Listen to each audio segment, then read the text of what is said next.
Welcome to Academia Unlocked, a special series from BookTok for BookTok where we take one classic work and explore it through a 4-part literary journey. Moving from understanding the text to deep analysis to cultural interpretation and finally to collective reader meaning. We're Jack and Amy, longtime friends, readers, and co-hosts. And between the two of us, we have over 13 years of academic literary training, including bachelor's degrees in creative writing. Our goal with this series is to bring academic-level literary discussion into a space that feels accessible, thoughtful, and genuinely curious, without losing the depth that makes these works so enduring. So what is Academia Unlocked? Academia Unlocked isn't just talking about a book, it's about learning how to read, interpret, and question it in new ways. Think of this series as stepping into a guided seminar where we're exploring not only what the story says, but how and why it continues to resonate across time. Each book is broken down into 4 episodes, each building on the last. We're starting today with episode 1, which is about literary literacy. This is our foundation. We approach the selected book the way a strong high school literature class might, understanding narrative structure, themes, character dynamics, and historical context. The goal is clarity, helping everyone feel confident entering the text. Episode 2 will be advanced analysis. That is where we're going to shift into a college-level seminar. We will move beyond what's happening in the story to explore interpretation, literary theory, and deeper questions about meaning. This is where we apply critical lenses and challenging assumptions. Episode 3 is books and media. We will explore how the story transforms when adapted into film, television, music, and other forms of media. Each adaptation becomes a lens, revealing what different eras and audiences believe the story is really about. Episode 4, listener interpretation. Finally, we step into a collective analysis. We bring in listener thoughts and interpretations, treating them as part of an ongoing literary conversation, because meaning doesn't just live in the text, it emerges from readers engaging with it. So why don't we introduce ourselves in case this is your first time with BookTok for BookTok. Hi everybody, I'm Amy. My academic background is in creative writing, literary analysis, and education. And what I love most about Academia Unlocked is the chance to slow down and really sit with a text. So often we move quickly through stories, but here we get to ask deeper questions about character psychology, narrative choices, and why certain stories stay with us long after we finish them. I'm Jack. I also studied creative writing and literary analysis for my bachelor's degree and then comparative literature for my master's degree, which shockingly will be applied for this. How many years later? 2, because I'm 2 years, that's all. This series is about bridging the gap between academia discussion and reader experience. You do not need a degree to engage with literary theory. It's really just a different way of seeing and understanding. Our goal is to give you the tools that make reading feel richer and more layered and more personal. Basically, people online. It's soapbox time. So we had a professional, nice intro, but people online are just busy bitching about people aren't literate anymore. And it's I don't think you know what the term literacy means. So you know what? Fine. You know what we're going to do? We're going to show you what literacy means. And if you do not be intimidated by this, because the second you start listening, you're going to be wait, I already do that. And if you don't, that's a cool new tool to have. Right. And we're not scary. We have another podcast, which is the same podcast, but it's a whole other series. So if this is your first time listening, a couple things. 1, we're recording in a hotel room because we're at Romanticycon, and this is not our normal sound or setup. That's important for them to know. That is important for them to know. 2, this is also the first time we're recording this series. Yeah. So we're figuring it out as we go. I don't have a third one. I have a third one. Thank you. 3, we are here to counter the discourse that says BookTok girlies, romanticy girlies are dumb, because that's not true. Yeah. Also, you don't have to have an education to do what we do. We have an education, but we're giving you the language and the tools so that you can do this on your own, so that you can enjoy reading just as much as we do, if not more. There is no gatekeeping here, and we're going to shut those bitches up. Wow, aggressive. I'm mad. I'm mad. Every single time they're like, these BookTok girlies are so dumb. These romantasy girlies are so dumb. And I'm just like, all right, listen, English 101, bitch. Yeah. All right. Like, I'm a English major, and it's like, okay. And I have my master's. Like, do you want to play this game? Yeah. I'll do it. I'll play this game, and I'm going to win. And you know what? We're going to teach you guys. This is a welcoming environment for everyone, no matter their perspective. Yeah. So with that, let's unlock academia. All right. So today we are talking about Wuthering Heights. And we decided on Wuthering Heights because of the movie that came out with Jacob Elordi and Margot Robbie. Yeah. And there was a lot of discourse surrounding it. And I think one of the first things, it was like in October-ish, where one of the first trailers was one of the greatest love stories ever told. And I sent that to you, and I was like, did we read the same book? I don't know if we read the same book. And then everyone online, like, you had two camps. You had people that were saying, this isn't, like, they casted Jacob Elordi. You've already lost the plot. Yep. Like, Heathcliff is a man of color. Yep. What are you doing with this? And then you had the other camp that was like, just let it be. This is our vibes. We're having fun. And like, I get that. But we're like, and so that's why we chose this one. But we have other fun books. Pride and Prejudice is the next book. Yeah. Yeah. And then we're going to go into some more contemporary books with air quotes, but still what we might consider classics like The Color Purple. The Joy Luck Club. So we've got Twilight. And Twilight. Is Twilight really on the list? Twilight's on the list. Oh my. So it is going to be a journey, but Wuthering Heights is topical. And we have a lot of feelings about this, but it's really important we start from the basics. Yeah.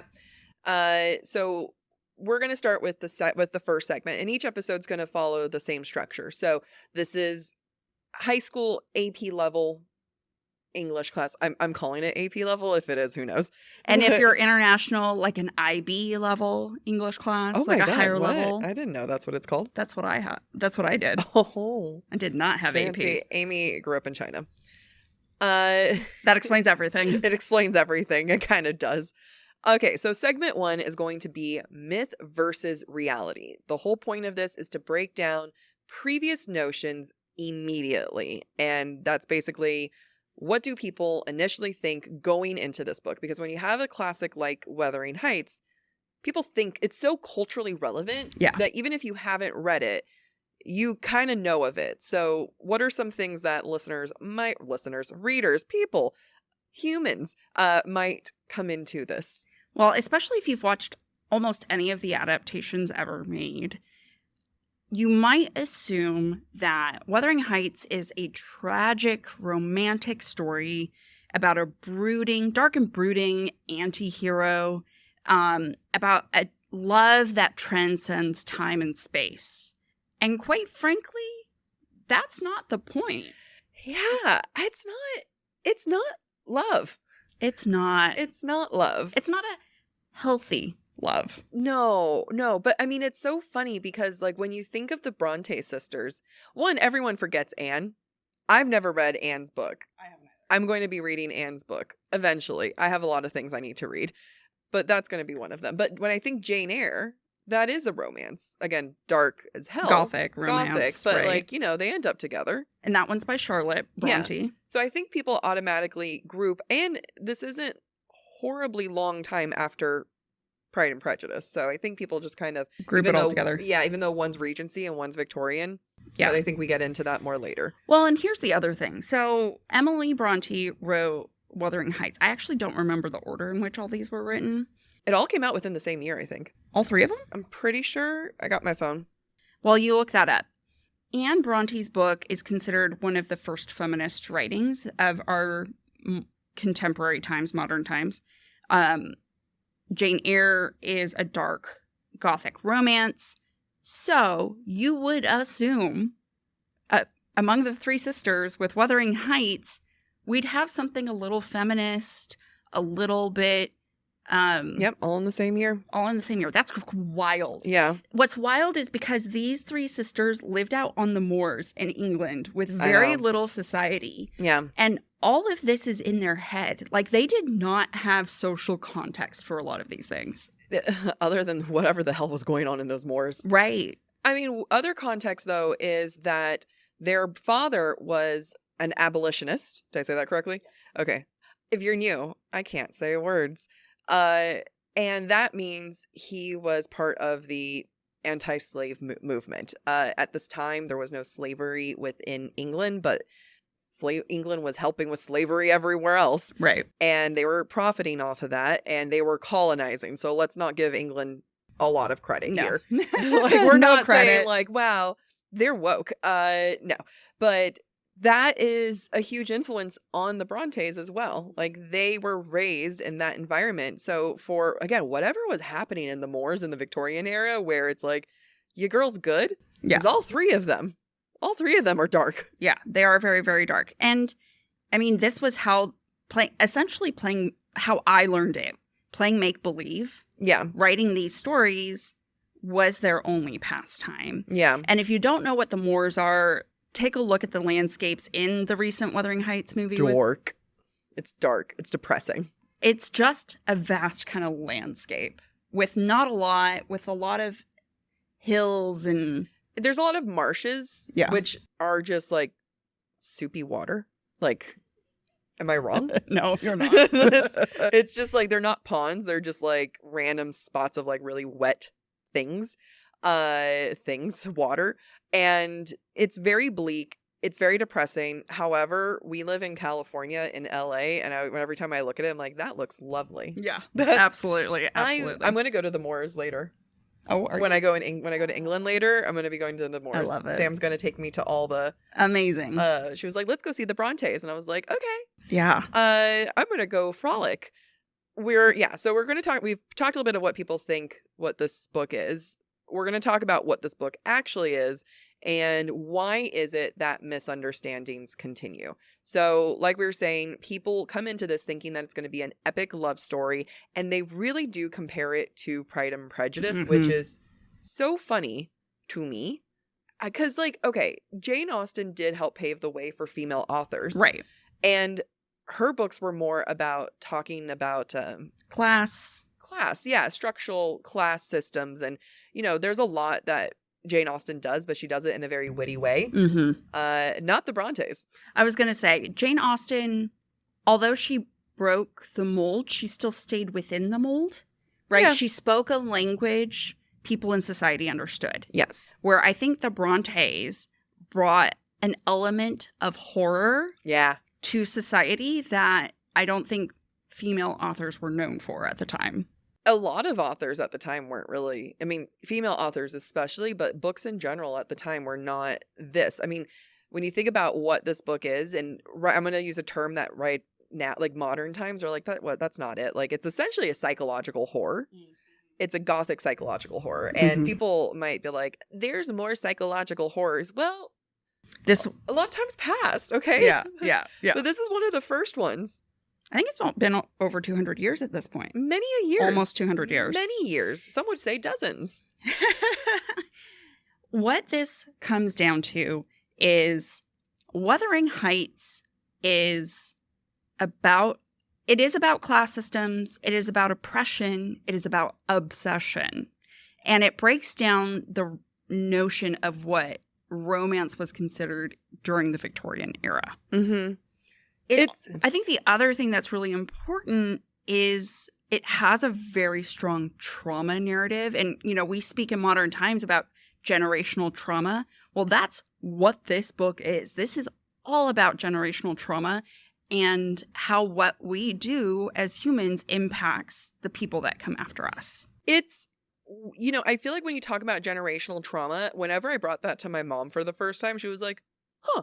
Like, it was a shocking notion now. Yeah. Telling people now, like, of generational trauma. Me having to accept that generational trauma is a thing and that, you're trying to break the system.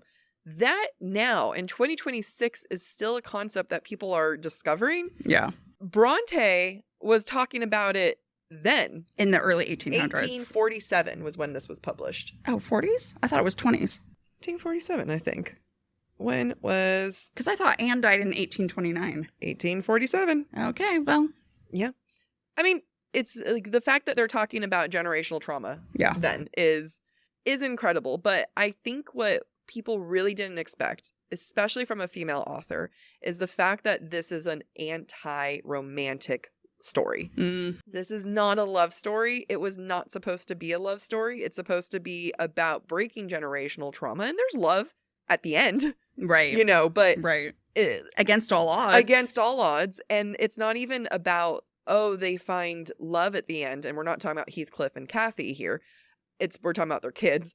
And, well, not Heathcliff's kids. Not Heathcliff's kids. But it's essentially just kind of like, yes, there is love, but it's not as important as like breaking that chain of trauma. And honestly, the wrong kind of love. There's love exists in many forms that are not healthy. Yeah. And unhealthy love does not heal generational trauma. So before we continue, let's understand generation 1, generation 2. So we have Catherine. So we're going to start with the Earnshaws. That is Mr. Earnshaw, the dad. Then we have Hindley, the older brother, followed by Catherine, not Kathy, and then Heathcliff, who is not an Earnshaw, although apparently people debate that he's actually his bastard son. Interesting. I feel like they make it clear it's not, but right. That's my opinion. Then you have the Linton family. Right. Generation 1, which is Edgar Linton and his sister Isabella. Now you have generation 2, and that is Kathy, and that is the daughter of Edgar and Catherine. And then you have Linton Heathcliff, who is the son of Isabella and Heathcliff. And then you also have Hareton, who is the son of Hindley and his wife. Who died. Which honestly, she left at a great time. Yeah. She skipped. And then we have Mr. Lockwood. We have Mr. Lockwood, who is kind of the first narrator through whose eyes we first encounter the Moores and Heathcliff and the second generation. And then we have Nellie Dean. Yes.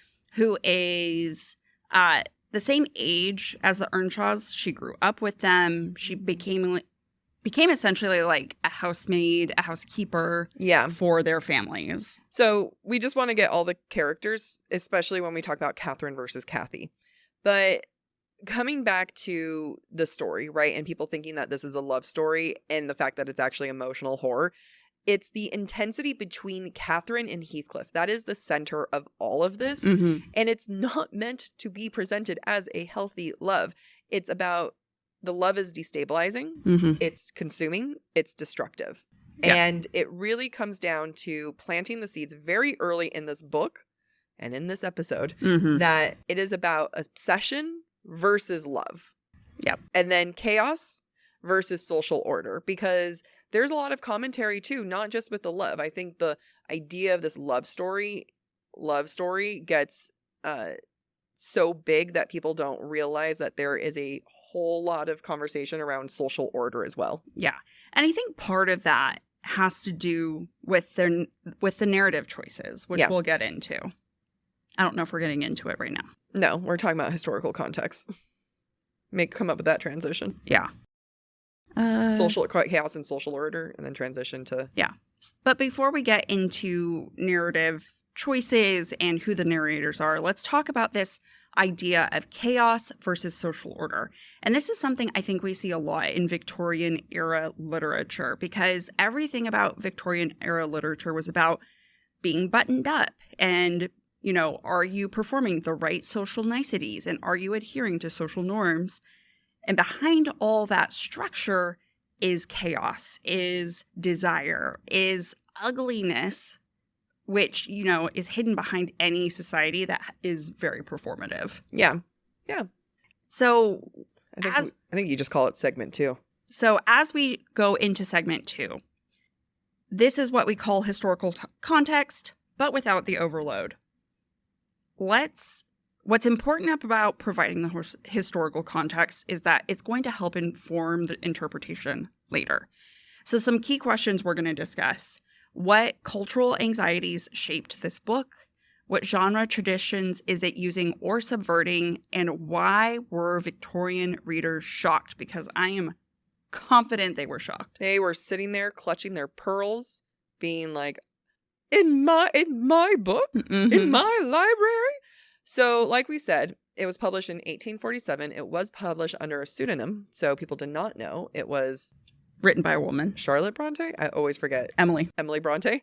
And Gothic literature was really popping off around this time. Think So- Edgar Allan Poe. Yeah, it was, I mean, when was Mary Shelley? Was this around this time? Yeah, I think so. Quick Google. Mary Shelley wrote Frankenstein. Mary Shelley, you know what I love about Mary Shelley is that she wrote Frankenstein and she was the daughter of the other Shelley who wrote The Vindication of Women's Rights. Her mama was a feminist, although she died when Mary Shelley was young. And then it's rumored that Mary Shelley had sex on her mom's grave. She was freaky. Yeah. I mean, she has to be. There's like a whole thing about her. Maybe next year we'll do Frankenstein. Oh, yeah, that would be fun. What year was it published? 1818. Okay, So almost 30 years prior. yeah, so you have a lot of inspiration in this dark Gothic movement.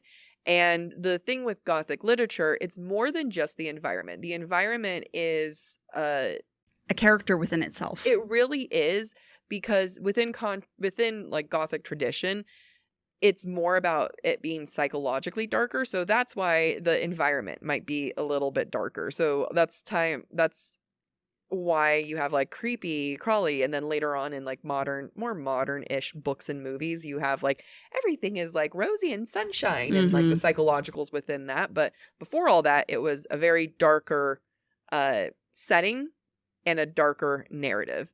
And like we were saying, this was in a darker place, the moors, which is rural Yorkshire setting, and it's within the context of England, especially back in the day, and arguably still now. You have Northern England versus Southern England, and we're not even talking about Scotland. This is just within England. Mind you, California's bigger, so it's just really funny where they're like the Northerns versus the Southerners. I will never do that again. That's a lie. I'll probably do it. You probably will. So you have Yorkshire, which is northern, and there's always been this discrimination in England that like the Southerners are more polished. They use the Queen's English. They're, much more put together. They live in town, which is London. Ton.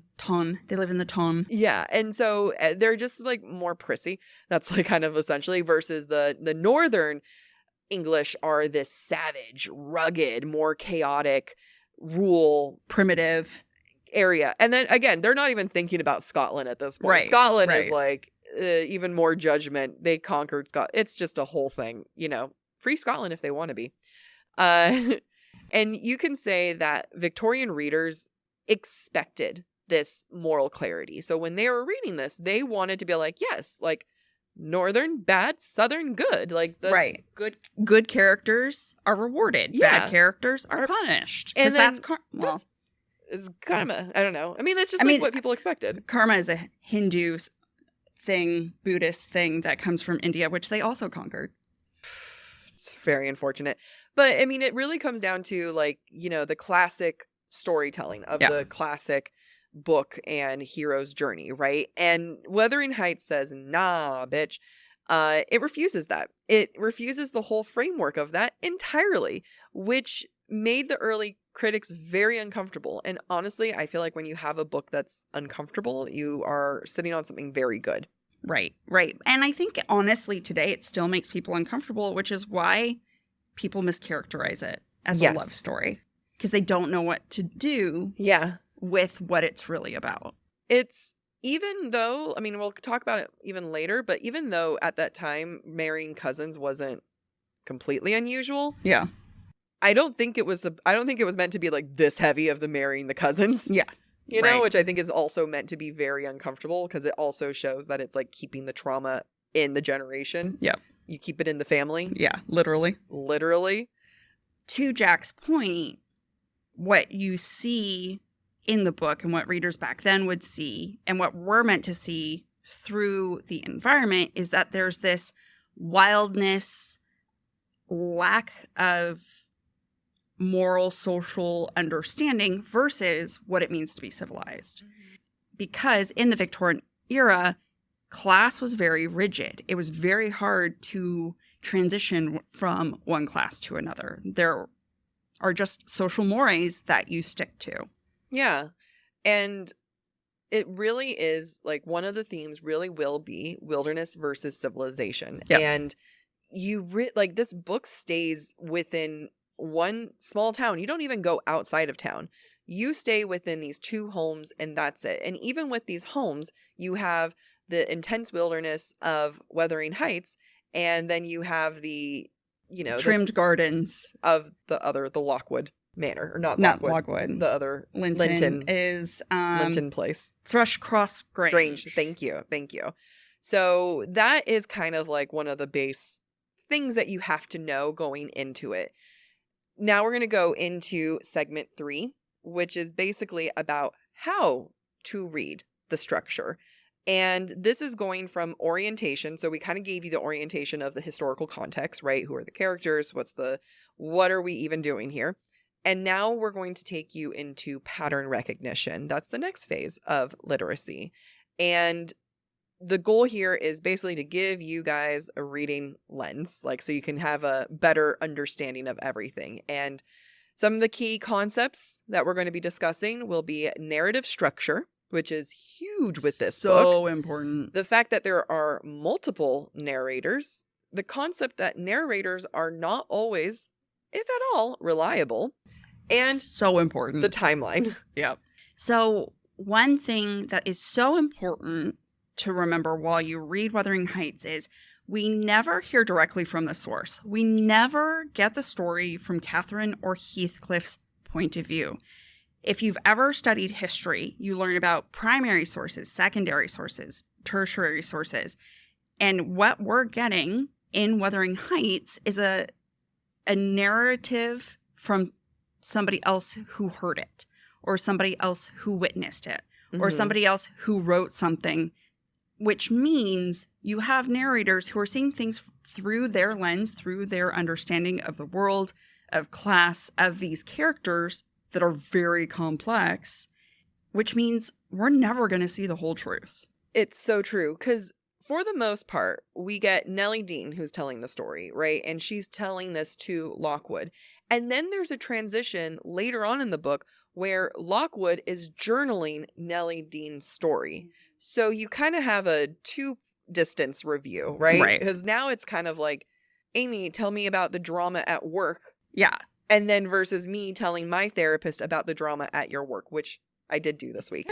Yeah, I'm not surprised. I did do this week, actually. We are no better.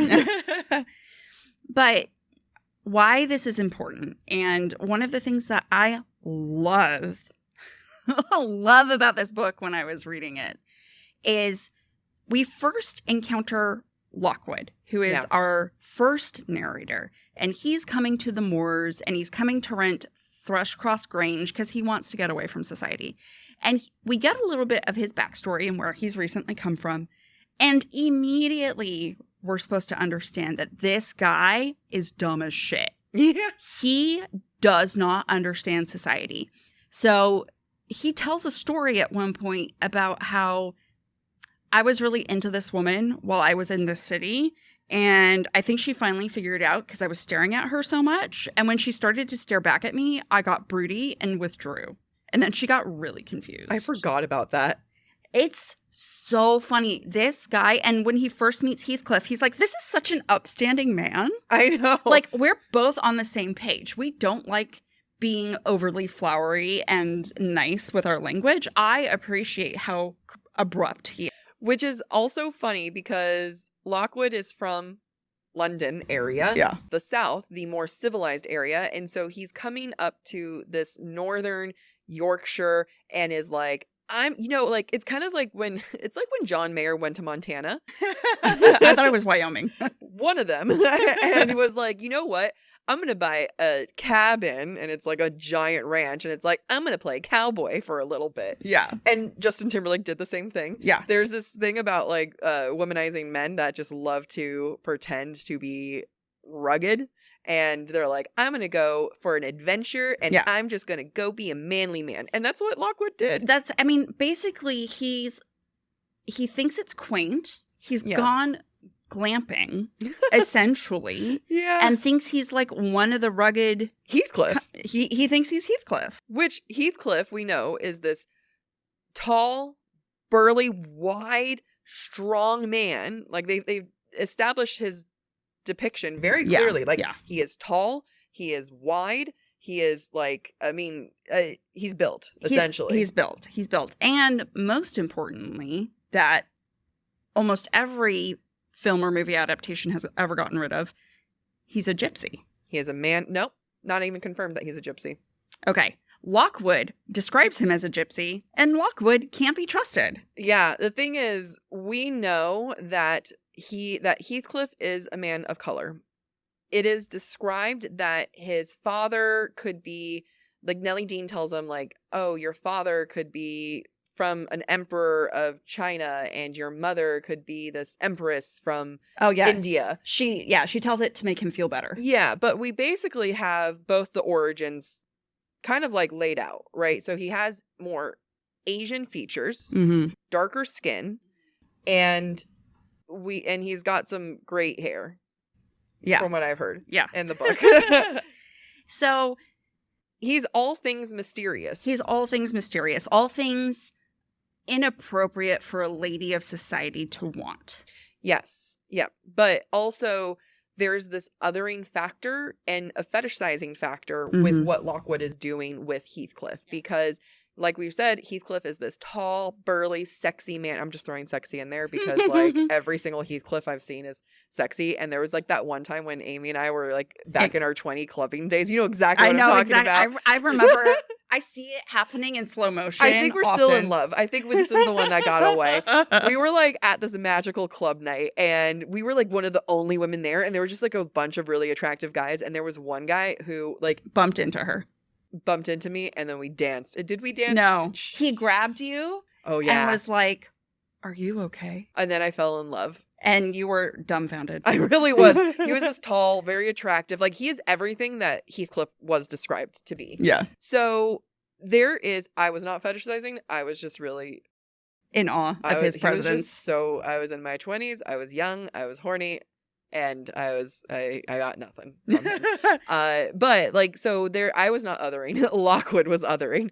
And Lockwood others Heathcliff and idolizes him and wants to be there with him. And Lockwood, like you were saying with like, Heathcliff is an introvert like me. Like, we're both the men of few words. Yeah. Lockwood is constantly misreading social cues. 100%. Does he got a touch of the tism? Probably. Honestly. And then you have Nellie Dean, who presents herself as neutral, but immediately is always judging characters. Always judging. What do we mean? She tells on people all the fucking time. Snitches get stitches. And she feels like she has the moral high ground, but it's okay because she's neutral. And so we have things like her pulling stories out of her ass about Heathcliff's heritage. Yep. Because she finds the answer of the Earnshaw father who basically picked Heathcliff off the street in Liverpool and brought him home. She finds that story unsatisfying and unable to console Heathcliff about his heritage. She is constantly making assessments about what is proper or not proper. And in a lot of ways, she represents Victorian England. Yeah. Oh, wow. Good job. Thanks. Because her judgment's online with polite society. Yeah. Yeah. I mean, and she's the first one to other Heathcliff. She calls Heathcliff it. Yes. At the very beginning. And I think that should be a big flag for the readers to say, so Nellie Dean's not great. Yeah. Nellie Dean isn't innocent here. And I think people don't realize Nellie Dean is the same age as Catherine. No. She's the same age as her brother.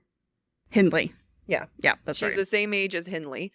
And which means like she's pretty young at the start of this. Yeah. And she grows up with them. She is just as much a member of this family and this ecosystem as anyone else. So she is their age. Mm-hmm. I mean, Hindley's age at the very least, and is growing up with them. She is a child herself, helping raise Catherine, sorry, and eventually Kathy. And that's like, she's too invested. She's too invested in this. And she retells the story based on conversations she's had decades ago. Yeah. Based on letters she receives from other people who are unreliable. Yeah, yeah. Like, she is spinning a tale, and people mistakenly take it as truth. Mm-hmm. And I mean, I love what Emily does in this so much. Are we sure it's Emily? Yeah. Okay. Yeah, I mean, like, I feel like Emily gives you enough clues. Mm-hmm. And this is why I think that all these interpretations of like in media get so much heat, because the clues are so aggressive. Right. Once you start noticing, like, you can truly read this and just absorb it, right? Like, Right. you don't have to be, I'm not going to like shame anyone for when they're reading it saying, I completely missed out on the wilderness versus societal comparison. Yeah. There's no shame there. But if you're going to go and create an adaptation of any kind, you have to understand the text. And it does not, once you go in with a more purposeful, mindful reading, it is impossible to miss all of these signs. It does require an understanding of Victorian society. Bare minimum. I just want to give credit for people who maybe missed it. Yes, yes. Because it's obvious when you understand Lockwood's a tool. Yeah. Like, it's easier to understand that, oh, Nellie's biased Mm-hmm. when you understand Victorian society. Very true. Very true. So we've already started talking about all the characters, and we're going to go into segment 4, which is talking about the character ecosystem. We're here with pattern recognition. I don't remember if I said that before. You did. Okay. Well, we're still here in pattern recognition. What we're not doing is talking about the plot recap necessarily. We might recap for you. Instead, what we're going to focus on are the emotional roles of these characters, the symbolic functions of these characters, and especially the power dynamic between the characters. So we're going to start off with Heathcliff first. Which you started by saying he is very othered. He is the outsider. And what that means is he plays the role of disruptor. He's the one that comes into polite society and breaks the norms in ways that people are uncomfortable with. And ultimately, at the end, because we go through 2 generations of storytelling, he is also an avenger, but not like the hot kind, like Tom Hiddleston or Chris Hemsworth. He's there for his own vengeance. He plays it as avenging Catherine, but it's really about vengeance for himself. I mean, and what does he represent? He represents, that social lower class, because again, he is not a white man in this era, and he is here to be a disruptor of that, to really disrupt what are societal and social norms and the fragility of that. Like, it does not take much for him to come and fuck shit up. Even at first, just his presence there is fucking shit up. You know what I mean? And what I also adore about Heathcliff is that even though he's clearly not a white man, Emily never once, I feel like, in my opinion, and this is valid if you want to argue this, I feel like she doesn't blame his immorality on his skin. Right. And like, other people do. Other people do, but he is a monster that is made. Yes. From the get-go. Yes. Yes. And what I like about Heathcliff's character, and I think why people find him so compelling, is he is a ruffian at first, right? He comes across as a ruffian. He's an abandoned child. He's picked up off the streets. He serves as a farmhand, essentially. And when he realizes that society deems him not fit to be Catherine's partner, he's like, well, fuck y'all. I'm going to best you all. I'm going to become one of you. I'm going to become richer than you. I'm going to hold you accountable for your shitty actions and be one of you. And you're still going to treat me like dirt. Yeah.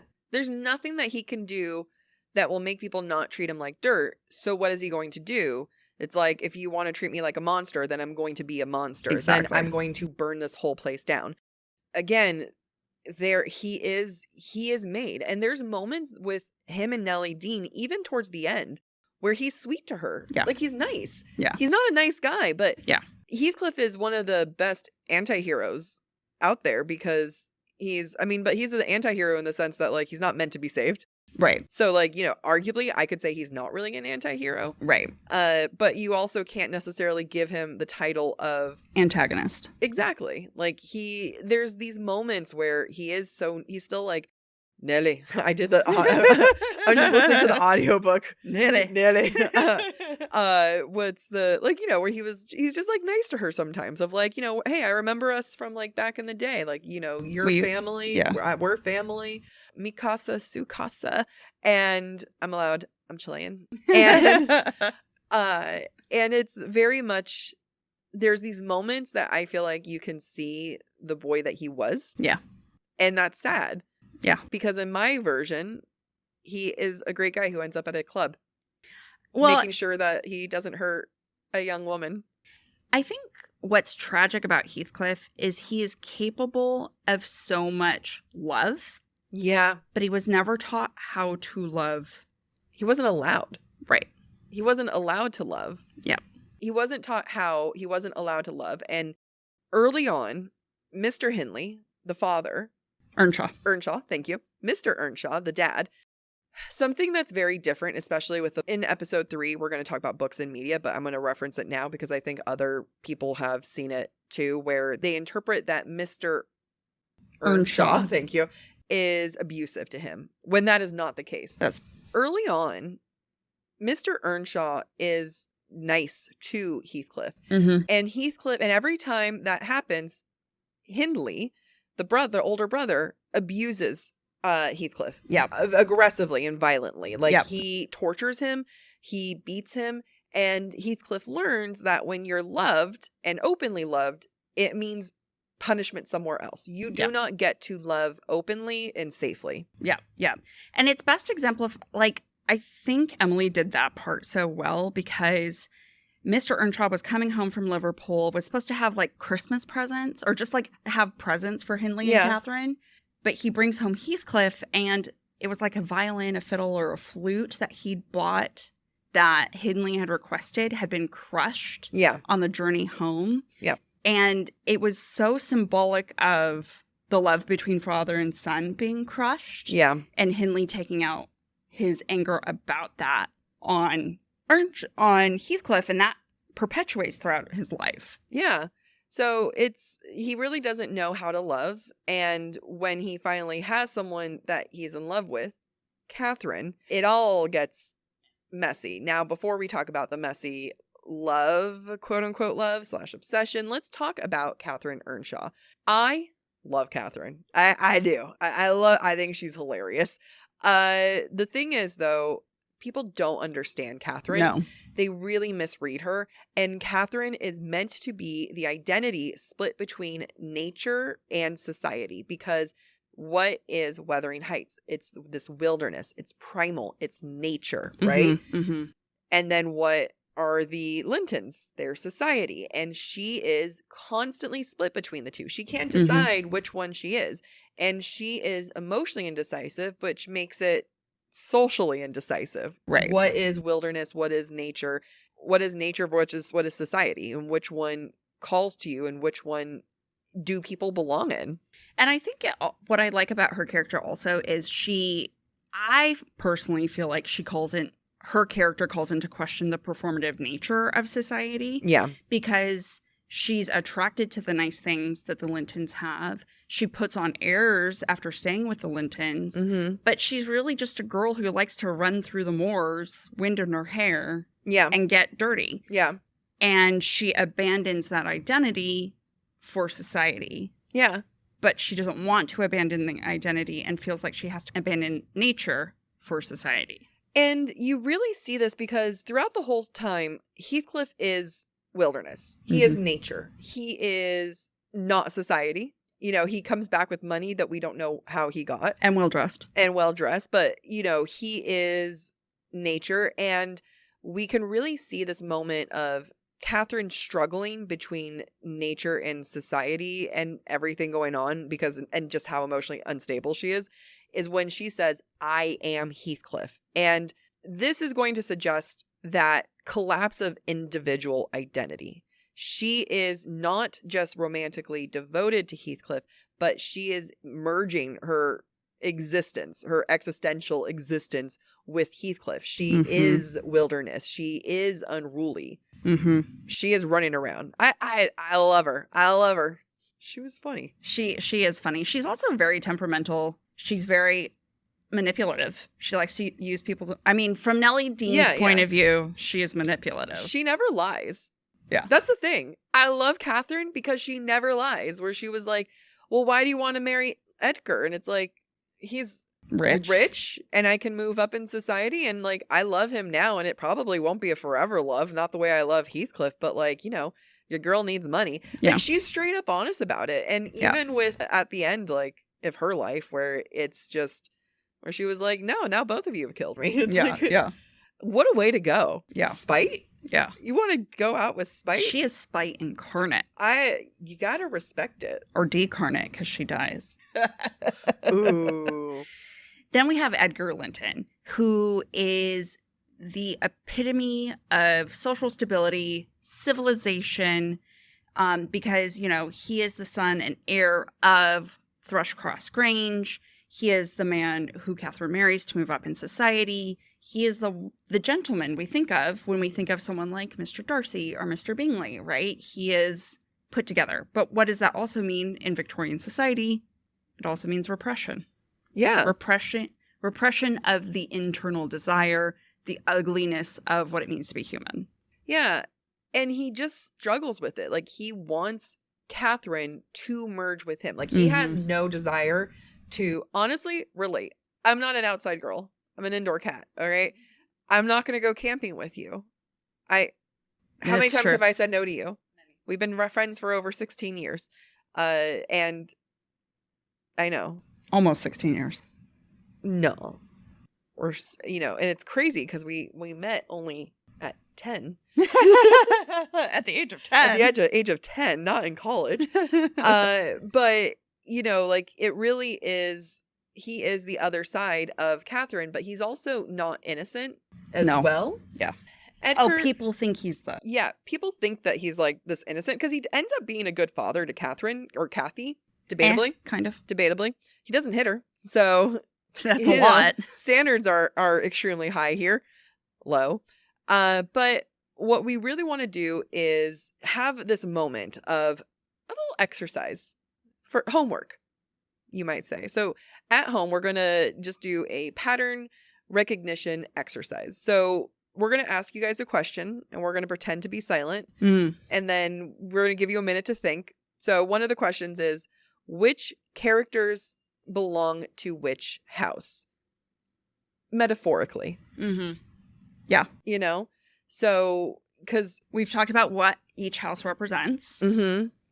So, which do they fall into? Do they fall into nature, Wuthering Heights, or repressed society? And how do the houses reflect those personalities? I think Isabella is a great example of someone who absolutely belonged in Thrushcross Grange, and had, like, did not even remotely survive in Wuthering Heights. Understandably, girl got out. We don't give Isabella enough credit. She left and she raised that child on her own. She did. We love Isabella here. I mean, you do. You don't? I don't know how I feel. You got problems. We got 3 more episodes for me to change your mind. Okay, so we took a quick pause. For many reasons, but we're back, and that's all that matters. That's right. So we're going into segment 5, and that is going to be foundational themes. So we're going from pattern recognition to light interpretation. If you're like, this is light interpretation, what is that? What's heavy interpretation? Well, don't you want to come back for next week then? So without over theorizing, we're going to come back to the concept of obsession versus love, We're going to discuss again class resentment this time and nature versus social control. Coming back to so a quick example of that is coming back to when Catherine says, I am Heathcliff. She's not describing the romance. She's also collapsing identity boundaries, which is psychologically unsettling when it's anything other than the romantic, you know? It's not romantic. It's not. It's like, I am them, they are me. This is a conversation my partner and I have all the time because... What? That you guys are each other? No, the opposite of I am my own person. I have my own identity. Yeah. I don't have to become you or be dependent on you to be a person. And that's not what Heathcliff and Catherine have. We are not. We are also. Are we Heathcliff and Catherine? We might be, actually. We half brain. We call ourselves half brain. We are one person. We make one whole amazing person. One whole very unamazing person. Yeah. It's that whole person is a very unfortunate. But so we're going into a core theme of this book: obsession versus love, and one of the things that I think people find to be romantic, I'll say I'm one of them, is the fact that Heathcliff's longing persists long after Catherine's death. But then it no longer becomes a love eternal. It becomes like a full-on fixation. And it's not love. It's fixation. It's being stuck in the past. It's debatable that he might have had sex with her corpse. There's potential. Wow. I mean, and it's, in theory, one could argue that it's also on Catherine's part because her ghost sticks around for 20 years. And she's like, I've been awaiting these 20 years. But she also doesn't talk to him as a ghost form. No, she only talks to Lockwood, which is such a baller move as a ghost. Talk about a badass. If you want to be a bitch in life and then spiteful. Be a bitch, spiteful in the afterlife, it's like... And then, this young guy comes rolling in and she starts haunting him and she's like this hot ghost. And Heathcliff is like, what the hell? Catherine, why don't you haunt me? Another theme that we go into, obviously, because we've talked about it a lot already, is nature versus civilization. So again, this is best exemplified in the houses. Wuthering Heights equals storms, wilderness, marshes, the moors, basically unruliness, versus Thrushcross Grange, which is refinement, the restraint, the fine trappings of Victorian society. I'm a Thrushcross Grange girly. You are. I am, and you are too. I'm a Catherine Earnshaw. I'm a dabble in both worlds. In your age. In my age, I'm more Thrushcross Grange. Thrushcross. I don't. The amount of times you're like, I'm not going to be uncomfortable. I'm paying for the upgrade, And this is an example of class resentment. I resent you? Yeah. No, I'm joining you. We're joining. We're merging. You resent my background of wildness. You grew up in China. Okay? A little bit wild. I was going to say, no, you had whenever I mention some of the wild parts of China, you're like, that was just a field trip. We didn't actually go there. You make it very clear that you didn't eat maggots regularly. Right. It was just that one time. Yeah, they were just in the rice on the train from Beijing to Hong Kong. But you always make it clear, you're like, my family's from Chile. Yeah. I come from, oh God, now it sounds like, look, I'm an indoor cat. I like AC. So now we're going to be talking about class resentment. So Heathcliff's revenge ties into property and ownership and social power. So it's more than just like, hey, Catherine, don't you want some of this anymore? Or now I'm going to marry your sister-in-law and torture you about it. It's about, I'm going to buy up Wuthering Heights property kind of like bit by bit until he owns all of the property. And then at the end, he's going to manipulate all of the marriages between Cathy and his son so that he has control over Thrushcross Grange as well. Yeah. So it's complete control. Well, and the other part of it is I'm going to take Hindley's son, Hurton, and I'm not going to allow him an education. Yep. I'm going to take my own son, who is from arguably great social standing, and make him a simpering little idiot as well. So it is definitely ownership, social power, inheritances, but it also is debasing the men who inherit the power.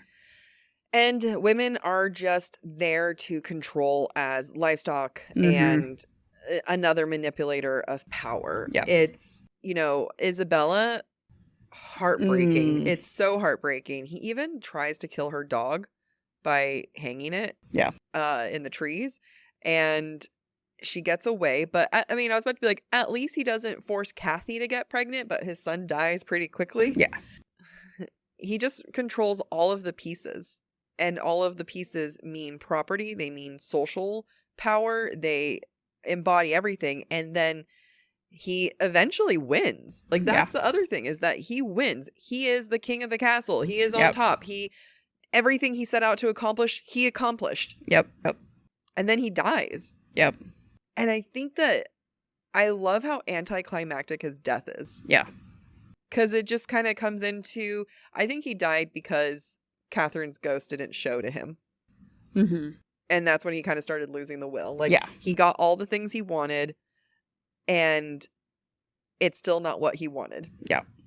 And it still comes down to Catherine. Yep. One thing that Emily Brontë does very well in this book is there are very, very frequent recurring themes, recurring contrasts, from good weather to bad weather, from society to wilderness. From blonde to brunette, even. Yep. It's so true. The way that Linton is blonde, blue-eyed in Isabella, and so is his Kathy. Son, and Kathy. And then Heathcliff's son comes back and he's like, you don't even look like me an inch. Yep. It comes down to, even the blondes versus brunettes in this. Well, it's also like the irony with Linton Heathcliff is the fact that he is blonde and blue-eyed and should be of society. But he is just as morally reprehensible as his father is. God. Yeah. And so it's not just about what you look like, which is one of my favorite, sticking points with this book. One of my favorite things that Emily made a point to be like, fuck y'all. You all suck. The only ones who the thing is, everyone sucks, but the only ones that I wouldn't say that, not that they don't suck, but you can almost understand them and can see potential for redeemability, is Kathy and Hareton, which is like what we're supposed to see, right? And Hareton, despite everything, is supposed to be, nice, still kind at the end, even though I'm pretty sure he hits Kathy. He does, yes. And it's not ears. Yeah, not excusable, but he does explain it, and she forgives him because he's like, this is the only way I know how to act. Yeah. This is how I was taught. And she is horribly cruel with her own words, right? Right. So it's kind of like, I like how some of the, the themes, and it's not just us saying this, this is very much discussed and well versed in the academic space, is that, what's his name again? Hareton and Kathy are meant to be the most, the morally better ones, because they're here to bring life in you and make things better. But yeah, but at the same time, you're just still, Kathy I do like, because she is just naive. She is very naive.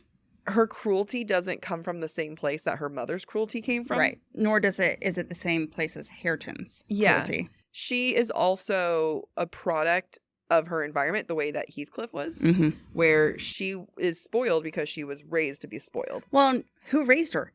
Nellie Dean. Yep. Nellie Dean's a little fucking bitch. Yeah. Nellie Dean, Nellie Dean was there'd be some times where she would just be like, my perfect, wonderful baby girl. And it's that's really kind of sounds like she was acting a fool right there. Yeah, she was a brat. They're very much a brat. So, yeah, we just want to take a time, think about this later. What are the things that you also notice are contrasts? What are the moments that you might be reflecting on this book and on any other book where you can say, wow, that is really the opposite? And it could be, like we said, as basic and simple as hair color, as grand as environment of, storm versus clear skies. So now for segment 6. This is going to be your toolkit reader. This is about reinforcement of when you go into a book and you need to orientate yourself. So anytime you go into a book and you want to do an analysis, you need to go in and just kind of orientate yourself, right? Of what is it that you're reading. So right now, this is your toolkit. All right. And this is also going to be a setup kind of going into episode 2. You're graduating high school and we're going to go to college next episode. First things before we get into next week's episode that you have to accept about this book is there is a lot of moral ambiguity. And that's intentional. The fact that Victorian literature expects clear good guys who win and clear bad guys who lose is subverted here. Nobody is entirely good and no one... Is it that Heathcliff is entirely bad? Right? Because who owns his terrible upbringing? And it's the people around him. So there's a lot of complexity here. You have to resist the idea that there's clear good guys and clear bad guys. Yeah, I think every time you kind of get a funny feeling where you're like, well, that doesn't feel great. Yeah. Or just be like, I feel like Nellie's not really picking up what I'm putting, like, I'm picking up something else that she's putting down. Like, if you just don't feel comfy with it, that's probably your reader instinct saying, look at this. Yep. You also want to make sure you look for patterns, right? Not answers. I don't think that when you're reading something, you're not necessarily looking for any answers. You can pick up patterns, you can pick up themes, but none of it is going to be necessarily cut and dry. Yeah. I say that as saying that it's cut and dry, that this is a Gothic novel. But you can even argue me of that this is a love story, that it's not just obsession. I've gotten to that discussion with friends before, and she was like, well, that's subjective. That's not objective. And I was like, I feel like it's pretty objective. But at the same time, like, you're here for you're not here for answers. You are here for patterns. You want to look at those emotional cycles repeated across generations. That's another pattern. And, just keep that in mind. Yeah. And kind of dovetailing off of that, we have to separate the idea of emotional intensity. And I think this is true of our society today. Just because someone is emotionally intense with you does not mean they love you. Yeah. It's called love bombing. Right. And even after love bombing, it's just a matter of like ownership for another person. Like, it doesn't mean love. Right. And just because they define that as love, do you have to define that as love? Yeah. And that is what this story brings into question. Yeah. This is literacy. You guys did it. Like, literacy at its most basic is the ability to identify, understand, and interpret what you're seeing. We've identified it, that this is a Gothic novel written in Victorian era. You're understanding all of the social complexities and what's going on during the era to make this book. You are now interpreting this by looking up at the different patterns and what's going on and we haven't even crossed, themes, some of the themes going on there. And that's literacy. Yeah. Like, that's it. People on TikTok make it seem like it's this big, horrible epidemic of what's going on and crisis that people just don't understand literacy. All you have to do is just take a breather and think about what you're reading. Yeah. That's literacy, in my opinion. Like, you do that and you've entered the literacy realm. I agree. And people who say other people don't understand literacy, they're trying to gatekeep it. I don't think they know what literacy is. It's true, too. I genuinely don't think they know it, because let's take a look at something like ACOTAR, A Court of Thorns and Roses. I mean, if you guys love it and you've never heard of us before, we do a whole 10-part episode analysis on just the first book, and then we do it for all the other books. So please go back and check that out. But even for that, the amount of people that I see out there who are discussing Tamlin versus Rhys, who are discussing Asriel and who does he end up with, right? You have to do that, understand, and the way that people argue it, right? Saying, well, this is what she wrote and this is like the breadcrumb. This is how you can interpret it. That's literacy. That is literacy. That is literally literacy. Literally literacy. It's like you've unlocked academia, babes. Like you did it. It's just so funny where it's like you're knocking these women for Not you guys. not you and not us. But like these internet idiots are knocking women down but then, God forbid women like something and talk about it Mm-hmm. and they're enjoying it. Well, then, yeah, like that's literacy. And someone might be like, well, okay, it's not that. It's not ACOTAR. It's other books. That's just smut. Well, first off, you can read whatever the hell you want to do. But if Right. you want to, you can take this approach with literally anything. You just ask yourself, what is this about? Mm-hmm. What's the context going into it? What are patterns that am I seeing? And I promise you, in every book, you will find that. Before we wrap up, we're going to leave you with one last question to noodle on before next week's This episode. is your homework. This is your homework. Because unlike our regular seasons, we're leaving homework here. Yeah, you know what? More homework in the future, guys. That's what we're doing. Next time I'm telling you to grab a paper and pen. We do homework. You can do it too. Yeah, you could do it too. We had to do so much homework in general for this podcast. And now we're starting a whole ass other series within what we're already doing. You can answer this one question. So the question is, if we stop asking whether Heathcliff is romantic or monstrous and instead ask what emotional forces he represents, how does that change our reading or your reading? So someone might be a little overwhelmed with that question. Yeah. I kind of want to Take it back. not take it back. Take it back? Like Take it a away. step back. Okay, I was like, Sorry. I don't want to take it back. They can keep it. Just kind of like breaking down the question without answering it. Sure. Because I think that it is overwhelming. If someone hears that, they're just like, what does it mean? What do you mean? Yeah. So coming back to the first part, let's stop asking whether Heathcliff is romantic or monstrous. Like that's basic, right? Right. Like we can all agree. It is neither extreme. Yeah. Like it's neither nor. Like if that, none of that even matters anymore. Yeah. We've already talked about it. Let's remove that part. Now Heathcliff is just Heathcliff, right? Instead, you have to ask yourself, what does he represent? His emotional, like what's the emotional side of things that he's representing? Mm-hmm. How, if you remove the romantic, the monstrous part, and just Heathcliff, what does he represent in the emotional forces of everything? Yeah. Put another way, Mm-hmm. instead of casting judgment Yeah. on the quality of his actions, Yes. try to interpret what his actions represent. That's it. I hope that clicked with someone there. And then when you do that, how does that then change the entire book? And your understanding of it. And your understanding of it. So for the people who are like super hardcore with this, because like what if someone is super hardcore? All right, you got 1 week. Read the whole book again with this question, or just read parts of the book, or just think about it. But The I think audiobook at one speed is only 12 hours. it's only 12 hours. Yeah. I'm sorry. Listening at 1.7 speed, it's like 6 hours. The Almost. rate that you and I have to go through books is insane. Yeah. So I do feel like we kind of have this 12 hours isn't that much. it's not much. Like I can power through that in 3 days, less than that, really. Yeah, a day. It is quite funny how much we've disassociated on how much we're reading and stuff. So yeah, this next week we're going to be talking about this on a college level. Don't be intimidated. Nope.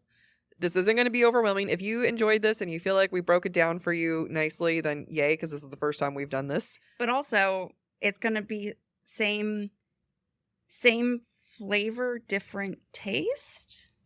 I don't know if that's a thing. Different flavor, same Texture? different Yeah. texture, same flavor? I don't know. I hate everything we just said. We're smart. We use words. Yeah, but I think it's not intimidating. I really hope that you guys listened to this. I hope that you enjoyed it. This is our first one. And, let us know if you liked it. And if you didn't like it, send us an email instead. Don't make it public. But, what else do you want to hear? What is it? I mean, not knowing what next episode's going to be. What are the parts that you feel like you needed more clarity on Or for this? you needed more information, or you needed us to, what did we miss that you wanted to know about? Yeah, do that, and then we'll discuss. But also, you don't know what's coming up next week. Yeah. Maybe we cover the things. So maybe you listen to both episodes and then circle back. And tell us what to do differently for Pride and Prejudice. which we'll probably have already recorded by then, so it won't apply for several books until later. Oopsies. Yeah, so I hope you guys enjoyed, and we didn't come up with a sign-off. We can do the regular one. All right. Thank you for listening to Book Talk for Book Talk with Jack and Amy. Next week, we're going to discuss Wuthering Heights with a college analysis. If you're enjoying the show, please rate, review, and subscribe. It helps other readers find us. And if you want to share your thoughts on today's episode, you can follow us on Instagram where we ask for listener submissions, and we might feature your feedback in a future episode or a future Patreon exclusive episode.